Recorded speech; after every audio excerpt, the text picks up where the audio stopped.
The year 1994. Mariah Carey's All I Want for Christmas debuted in October of that year. It's #1 every single year now. December, the whole month of December, it's the #1 song, year after year after year.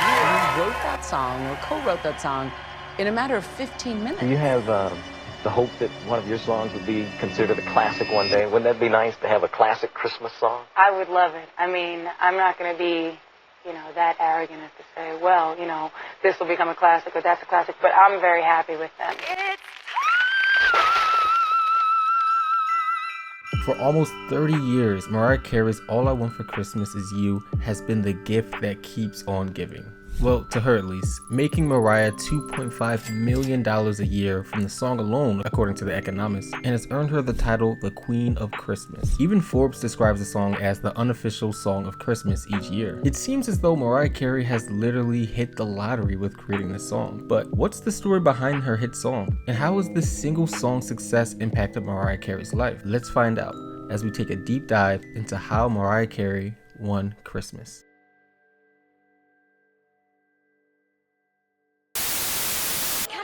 Kid. Oh, come on. Come on up there. Ho, ho, ho, ho,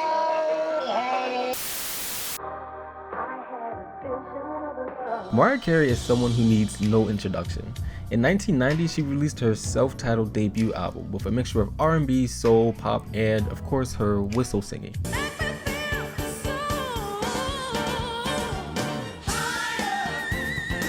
How did you discover it? Well, it was a thing where I would be waking up for school and be really tired, so I'd be hoarse.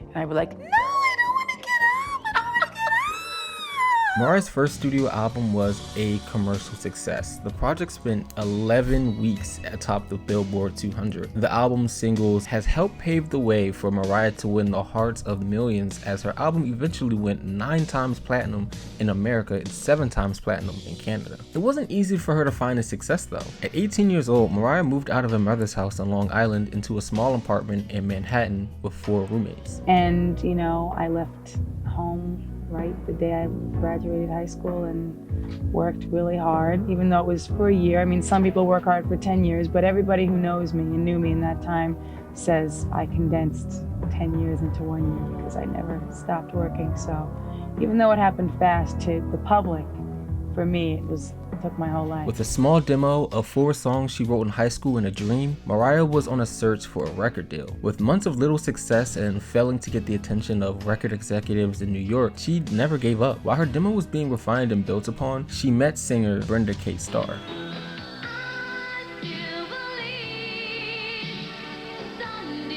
I moved into Manhattan like the day after I graduated high school, and with a couple of friends, and we all kind of had mattresses on the floor. And eventually I got a job as a background singer for Brenda K. Starr, who was really, really supportive of me and always trying to help me, and she's a great person. I really owe a lot to her. Over time, Brenda would realize the potential in Mariah's voice, describing her gifted voice as glimpses. Brenda could easily tell that Mariah was talented enough for success, but only needed help breaking through to the mainstream. One night, Brenda decided to bring Mariah along to a record industry gala in an attempt to convince an executive to listen to her demo. Brenda called me and said, you gotta come to this party because, it's gonna be a lot of executives there. And I was like, well, I already have this thing in place. I'm not sure what's going on. So I decided to go. And I went to her house, and I had only one dress. So she lent me clothes. She lent me this little mini skirt, and all I had was like my little Averex jacket that I used to wear in high school, which basically looks like a cheerleading jacket. I looked probably 12, and the only thing she couldn't lend, but with this little skirt on and this whole little done-up thing, the only thing she couldn't lend me were my shoes because my feet were too big, so I had on sneakers with this whole ensemble. Yeah. So it wasn't banging, wasn't very good look. After a long night, Mariah and Brenda eventually convinced president of Atlantic Records, Jerry Greenberg. But while handing him the record, Tommy Mottola, another executive at Sony, quickly grabbed it and insisted that he would deal with it. And instead, Tommy came up and grabbed the tape out of her hand when she she said, "Here, Jerry," and Tommy snatched it out of his hand. So he took the tape, and it didn't even have the label on it the right way. It just said Brenda K. Star Rehearsal. And he listened to it, and he didn't really believe that it was the same kid who he saw in the party. He listened to Mariah's demo and immediately realized the talent and potential that was on the project. In a hurry, he rushed back to the gala, only to find that a young and discouraged Mariah Carey had already left the event. Being a powerful figure in the music industry, it would take Tommy just a couple days before he could finally track down Mariah. Well, he called up my answering machine. I lived with about 4 girls on a mattress on the floor above this club. And it was a horrible place. We had floods, fires, everything. But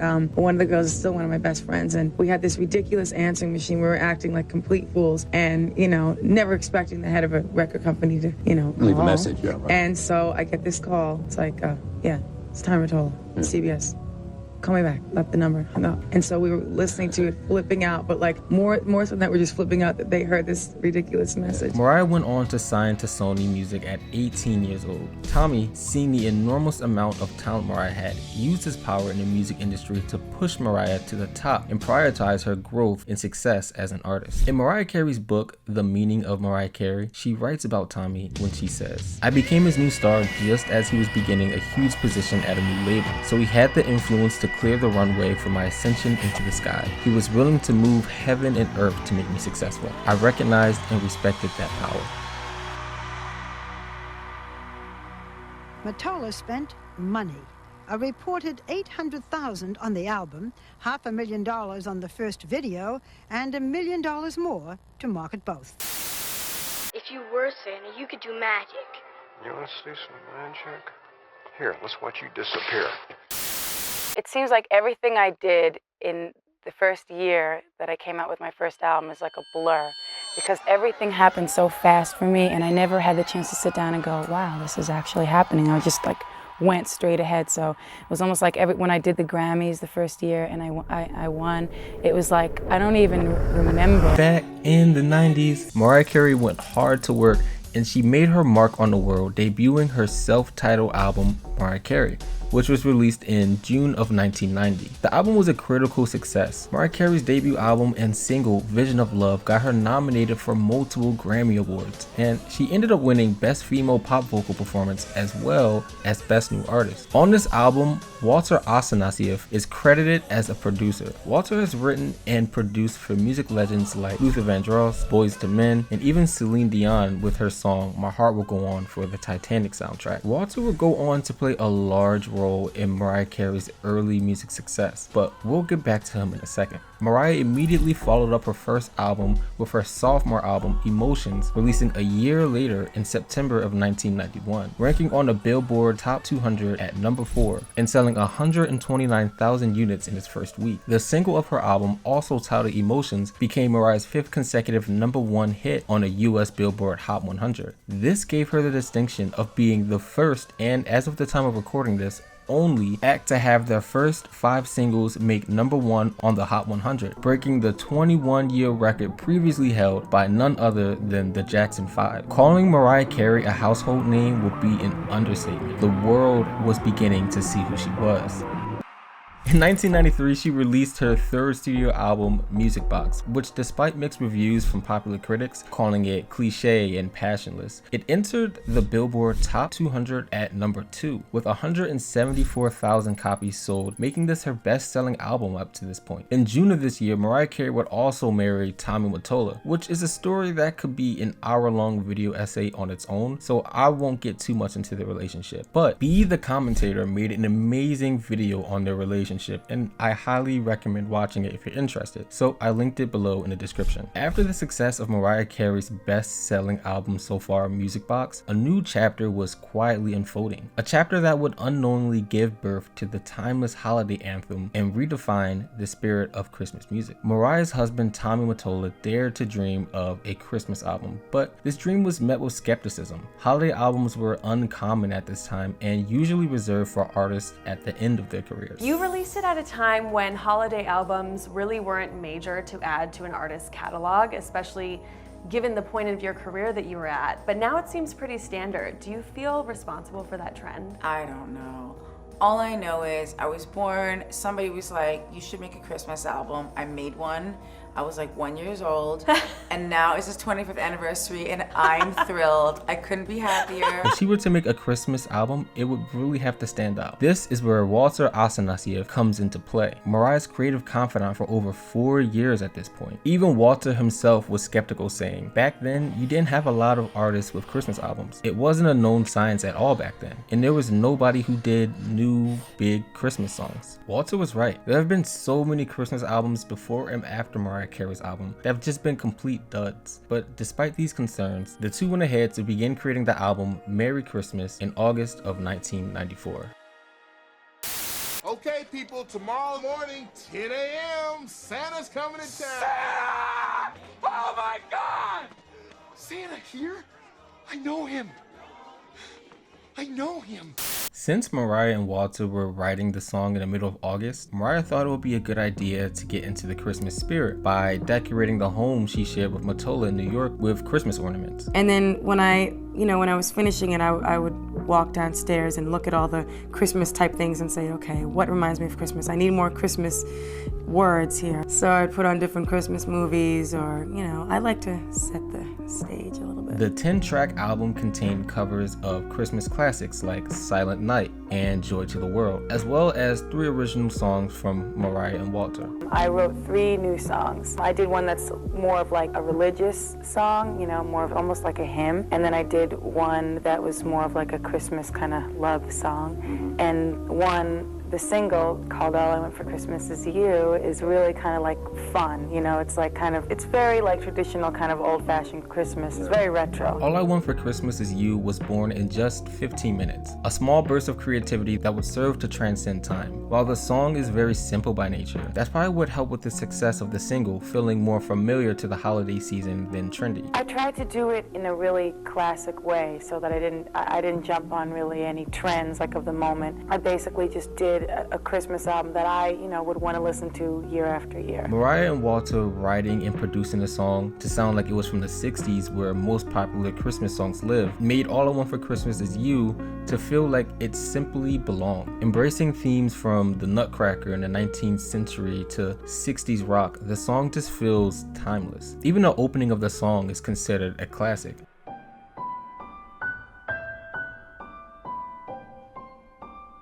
Except the song isn't played from a piano, it's played from an instrument called the celesta.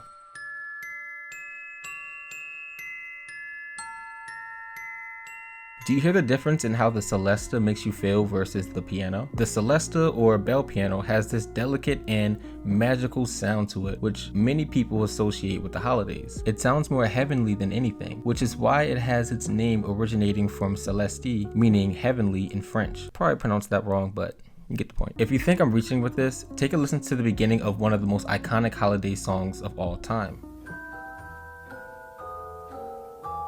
That sound you're hearing is the same instrument used in the production for All I Want for Christmas Is You, the celesta. It's very common to hear this instrument these days to give off a holiday feeling, like in Home Alone, for example.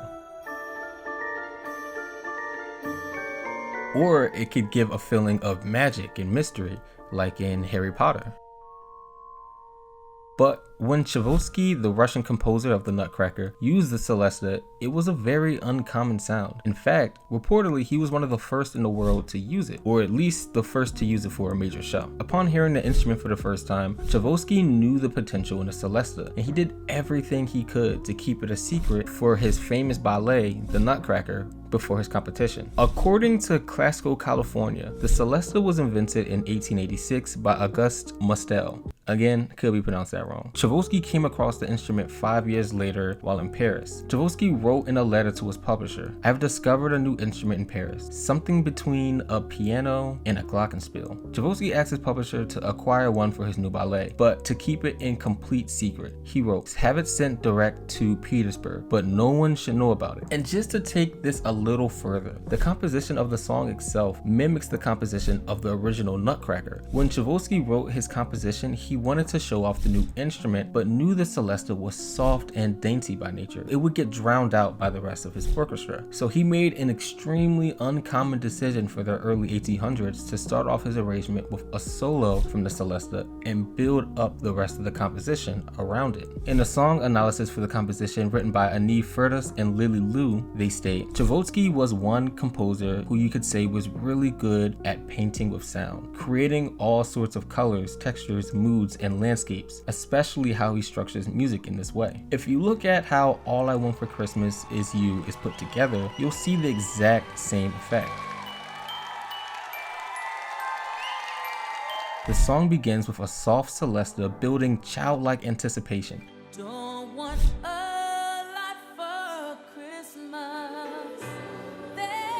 Then slowly more and more instruments are layered and introduced over time.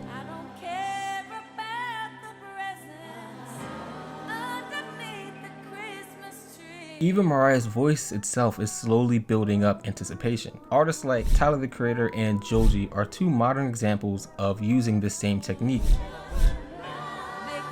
building their tracks in layers piece by piece to make their songs feel full and alive.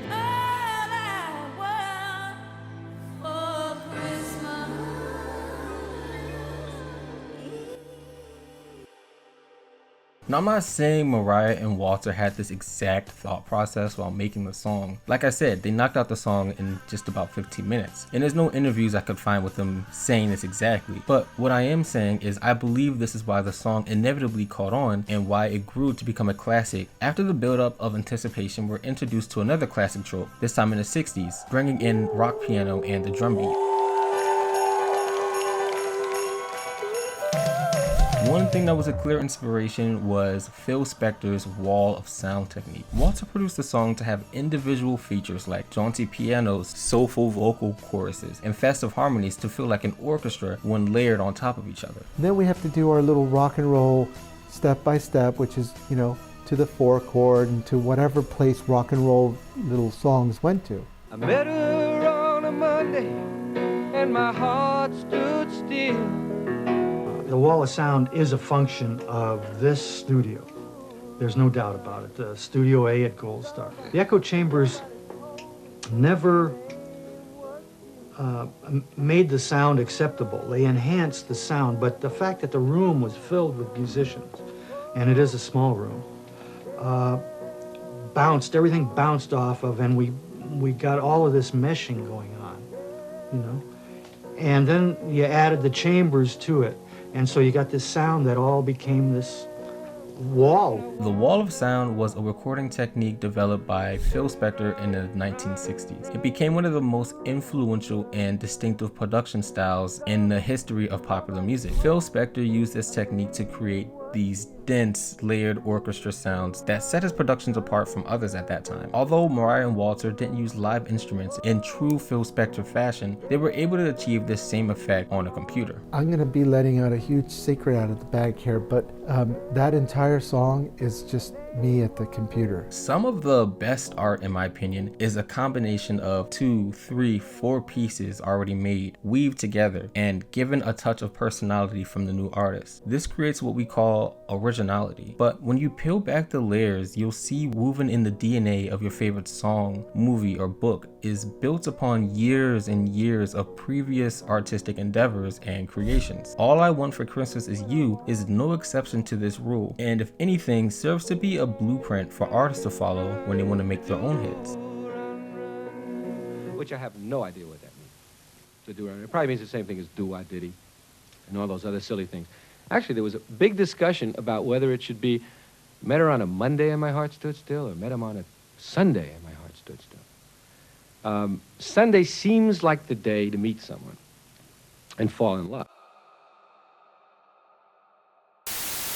Nickel has traveled from distant lands to discover how all the boys and the girls have been behaving this last year.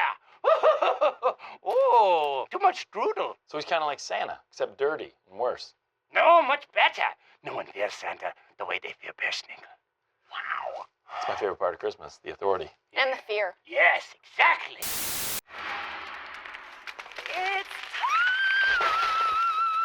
All I Want for Christmas Is You initially didn't chart the Hot 100 due to commercial release restrictions. However, rule changes in the early 2000s allowed it to climb. At the beginning of 2000, the song would finally hit the chart at 89. The song would then fall off the charts, only returning in 2012 thanks to streaming and a newfound interest in the song. 7 years later, it would finally hit #1 in 2019, taking an astonishing 25 years to get to the top. Since then, the song has reached #1 every single year because of its annual return. Mariah's song has only been growing more and more as the "It's Time" meme started on the internet. Well, that's the whole thing where "It's Time" came from, because everybody would be playing Christmas music and I would be like, not yet. You're like the arbiter of Christmas. Throughout the years, Mariah Carey's voice has become the soundtrack to millions of people's festive moments, with the song acting as a beacon of warmth and joy that's proven to transcend time and trends. It's fun to joke around and say that the song is annoying to hear and how it feels like we hear it earlier and earlier every year in supermarkets, but when you really look into it, what the song represents is a time for connection. It gives us a glimpse into the feeling of joyful anticipation as a kid. Or maybe I'm just falling into a capitalist trap to fill the pockets of Mariah Carey and her music label.